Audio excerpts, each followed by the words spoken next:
So today's day 2 of our lovely month with no makeup.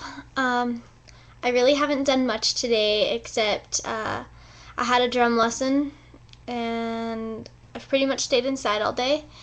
But even through all that, I noticed that I was still struggling with it. Like, I was getting ready this morning and I was kind of tired and I didn't really want to get all dolled up, but I threw a hat on and put some pants on and a jacket and a tank top.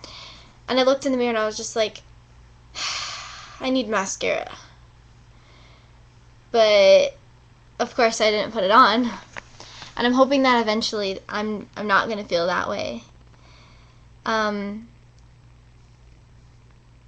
really, I wish that more had happened today so I could elaborate a little more. But one thing that did happen today is I opened my Bible up and I decided that I wanted all the girls to read a couple verses in Proverbs.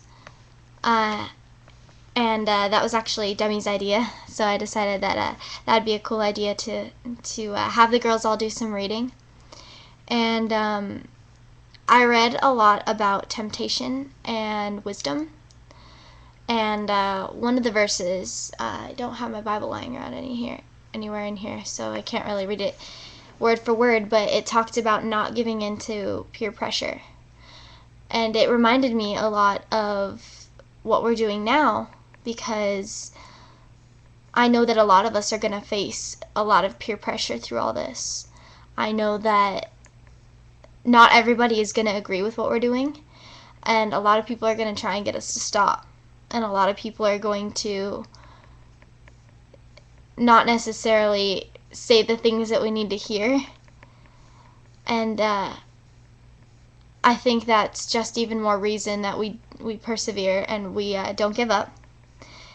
And I think that's a huge lesson to learn, because peer pressure doesn't only come in the things that are very blatantly morally wrong, like smoking and drinking and partying and stuff like that you hear every day in high school, but it also comes in so many different forms, like standing up for what you believe in, even though what you believe in isn't wrong.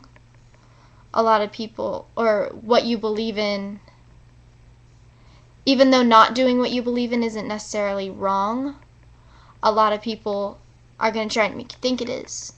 And right now what we're doing is something not everybody's going to agree with, and something people are going to try to sway us away from. Another thing I read about is wisdom. One of the verses was, wisdom shouts in the streets.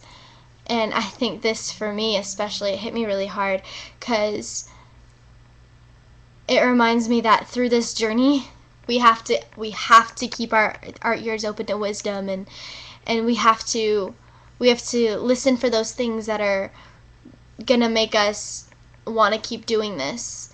And there's so many people, so much wisdom all around us, that through this time it's so especially important that we listen to it and we pay attention to it, and we go out of our way to look for it. That way, this isn't just another month. This isn't just a month without makeup. It's an experience. It's a growing time. It's a time when God could speak to us and we're listening. It also went on to say how many of you simpletons are going to go on being simple-minded. And that, honestly, it reminded me of all the girls that still believe that they need makeup.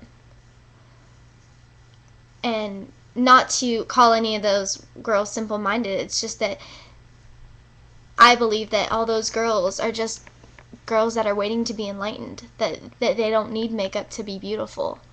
That, you know, the whole reason that I started this whole thing, the whole reason I asked all the girls to do this with me, the whole reason I even put it on my bucket list, because that's how it started. What happened was I had a bucket list, and going a month without makeup was on it, and I decided that it would be so much more helpful to ask my girls to do it with me, but the whole reason I ask them to is so we could all experience that true beauty. It's not what's on the outside. It's not the makeup and the clothes and everything. It's not even just what's within, like everybody says. Like, yes, that's a huge part of it, your inner personality, everything that you are, but what it really is, it's Christ. It's Christ in you and shining through you. That's what makes people beautiful, and that's what makes you beautiful. Is Christ in you. And the way that you live with Christ, the way you walk, the way you dress, that all just goes with the fact that Christ is in you. That his influence is what makes you beautiful. So I think all those girls, they're all just waiting to be enlightened of that. That doesn't make them stupid or silly or anything.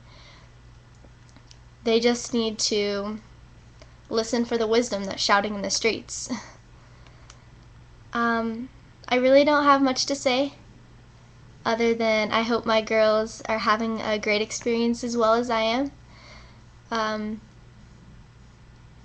just going to keep praying that this is going as well as I wanted it to go, and that all the girls are being moved in a different way. Alrighty, keep watching. More to come. Bye.